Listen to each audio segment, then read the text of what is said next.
Bonjour, Virginie Cornillo de Trouver son bien-être. Je vous retrouve aujourd'hui pour vous parler d'une astuce, ou plutôt de deux astuces, pour vous sentir bien, pour un petit peu chasser les peurs, les angoisses et voir un petit peu la vie du bon côté. Ces deux astuces, il s'agit de la gratitude, cultiver la gratitude, et puis les intentions. Alors, qu'est-ce que c'est que tout ça? D'abord, je vais faire une petite introduction en vous parlant de votre ego, de votre mental. Effectivement, votre cerveau est fait de manière à ce que votre ego ou votre mental, vous pouvez l'appeler des deux façons, en fait, ça recouvre à peu près la même chose, pardon.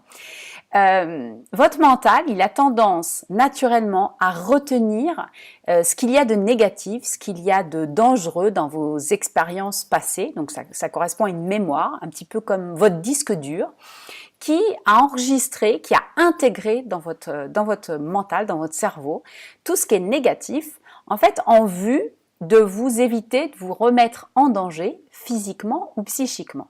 Ça part d'une bonne intention, comme dirait Lise Bourbeau, mais en fait, le revers de la médaille, c'est que cette capacité qu'a votre organisme depuis que vous êtes un petit fœtus dans le ventre de votre maman, c'est que vous avez plutôt naturellement, comme tout le monde peut-être, la capacité à voir évidemment tout ce qui est dangereux, tout ce qui est négatif, mais du coup on oublie un petit peu ce qui est positif.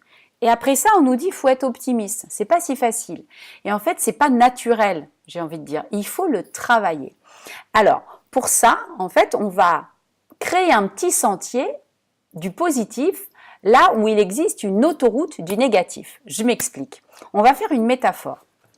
Par exemple, vous imaginez dans une jungle où vous auriez une autoroute où circulerait de façon fluide et de façon intense tout ce qui est angoisse, peur, mauvaise expérience, tout ça mémorisé et ça circulerait dans un réseau de neurones qui est déjà bien établi et depuis un moment, comme je vous le disais. Et ces expériences-là vous permettent, face à l'avenir ou face à une situation donnée, de prendre des décisions qui ne seront pas forcément les bonnes, mais qui vous semblent être les bonnes en tout cas, pour ne pas vous mettre en danger physique ou psychique. Eh bien, nous, ce qu'on va essayer de faire, c'est de tracer un petit sentier au milieu de cette jungle touffue, un tout petit sentier qui peut-être pour l'instant est juste minuscule et qui va donc demander des efforts, couper les branches sur les côtés et se frayer un chemin et donc frayer ce chemin dans vos neurones en fait et dans cette jungle de neurones, la métaphore prend fin, pour faire passer tout ce qui est positif et donc vous faire voir votre vie, votre quotidien du côté plutôt demi-verre plein plutôt que demi-verre vide. Vous comprenez? Donc, pour ça, eh bien, on va dire qu'il y a deux grandes astuces dont on entend parler souvent, mais qui ont maintenant, on le sait, un fondement scientifique. D'ailleurs, les neurosciences s'intéressent à justement toutes ces astuces de moments de gratitude et de comprendre qu'est-ce que réellement ça provoque au niveau du cerveau. Et on s'aperçoit effectivement que plus on cultive cette positivité, ces moments de gratitude, plus en fait on stimule certaines connexions neuronales qui n'étaient pas là en place au début, et c'est pour ça que je vous faisais en fait l'analogie avec ce chemin que l'on va tracer petit à petit pour favoriser la circulation de ces choses positives. Alors, moi personnellement, je préfère faire ces moments de gratitude le soir. En quoi ça consiste? Eh bien, c'est tout simple. Au moment, par exemple, où vous vous endormez, au moment de ce rituel de relaxation dont je vous parlais dans ma vidéo sur les astuces pour retrouver le sommeil, donc vous avez les yeux fermés, vous êtes dans le noir, vous êtes en train de chercher l'entrée, la porte du sommeil. Et bien là, vous allez, si vous n'avez pas l'habitude de le faire, essayer de trouver au moins 5 raisons de dire merci par rapport à la journée qui vient de s'écouler. Merci pour ce moment avec vos collègues, vous avez ri, vous êtes fait plaisir à un moment donné. Merci parce que ce matin, en emmenant les enfants à l'école, tout s'est bien passé, tout s'est bien enchaîné, il n'y a pas eu de stress, on n'était pas en retard, il n'y a pas eu à s'énerver, etc. Merci pour le beau temps qu'on a eu aujourd'hui et qui m'a permis sur la pause de midi d'aller faire une petite balade. Merci tout simplement à votre votre corps, d'être en bonne santé, de vous être senti pleine d'énergie ou plein d'énergie aujourd'hui, etc., etc. En fait, il faut se forcer à en trouver au moins 5. Pourquoi? Justement, pour vous apprendre à voir à posteriori votre journée à travers une vision positive, tout ce qu'il y avait de bon dans cette journée. Je vous avoue que moi, quand j'ai commencé il y a quelques mois, j'étais très humble. Je m'étais fixé 3 raisons de dire merci. Et je peux vous avouer que j'avais du mal à en trouver même 3. Pourquoi? Parce que j'étais dans un moment un petit passage vraiment négatif et où je me disais, ah voilà, encore une sale journée, il y a ça qui n'a pas été, ça j'ai pas réussi, ça j'aurais dû faire attention, puis j'ai pas pris la bonne décision, etc., etc. Résultat des courses, non seulement ça changeait rien au problème, et deuxièmement, je me couchais avec cette impression qu'en fait j'avais tout raté, que en fait je faisais que des erreurs, etc. Et qui dit tout cela, dit mauvais sommeil, dit des angoisses, parce qu'on rumine, on passe en boucle tout ce qu'on n'a pas bien réussi, tout ce qui était négatif, etc. Résultat des courses, on dort pas bien. Quand on se lève le lendemain, on n'est pas vraiment de bonne humeur parce qu'on ne perçoit pas sa future journée comme potentiellement une bonne journée. Et finalement, petit à petit, je vous avoue que maintenant, j'arrive facilement à en trouver au moins 10 des raisons de dire merci.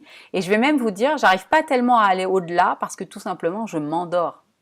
Parce que c'est tellement plaisant et apaisant que pendant ce rituel de relaxation, le fait de trouver 10 raisons de dire merci, en fait, avant d'en trouver 11 ou 12, je dors déjà en fait.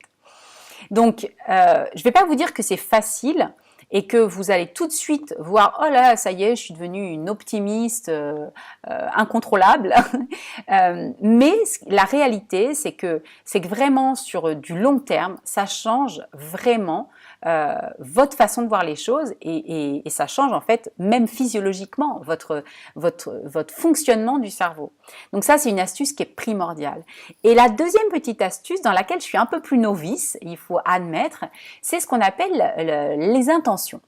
Je sais qu'il y a des gens qui se donnent une intention le matin en fait, chaque jour. Ils se disent voilà, cette journée je vais lui donner une coloration, une intention, je vais dire n'importe quoi, je vais dessiner que cette journée ça sera une journée de l'énergie ou cette journée ça sera une journée de la joie, etc. Moi, j'avoue que j'ai eu du mal, après si vous y arrivez c'est encore mieux, je reste humble, j'ai du mal à me donner une intention par jour parce que voilà, avec le rythme, des fois, j'oublie, etc. Par contre, j'ai réussi à me faire ça par semaine. C'est-à-dire que le lundi, quand je regarde tout mon planning de la semaine, je me donne une bonne intention, c'est-à-dire une intention pour moi, pour me faire du bien, pour m'apporter du bien-être, en bienveillance avec moi-même, en fait. Je me donne une intention cette semaine. Et pour vous avouer, en fait, la première fois que j'ai commencé à faire ça, c'est parce que j'ai acheté un agenda de ma nouvelle vie bien organisée, un agenda de mère de famille, là, et dedans, en fait, il y avait des petites phrases positives. Il y avait une phrase positive par semaine et j'ai décidé d'en faire une intention. Par exemple, cette semaine, j'ai décidé de m'octroyer une balade en forêt.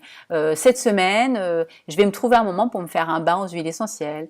Cette semaine, je vais réussir à me trouver un moment en tête-à-tête avec mon chéri pour me faire un moment en amoureux parce qu'en ce moment, j'en ai besoin et ça me ferait vraiment du bien, etc., etc. En fait, chacun va trouver ce qui lui convient.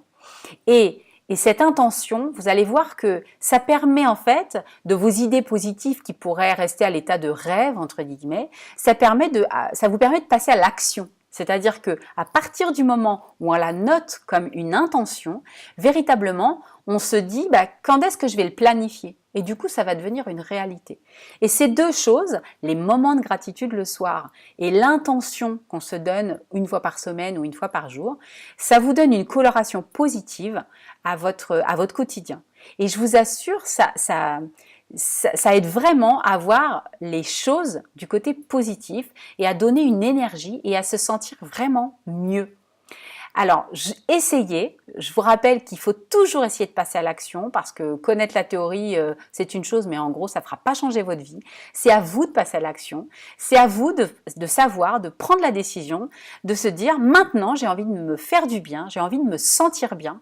J'ai pas envie de me laisser maltraiter par le rythme au travail, à la maison ou au mélange de tout ça. Je veux me prendre en main. C'est à vous de faire ce choix-là.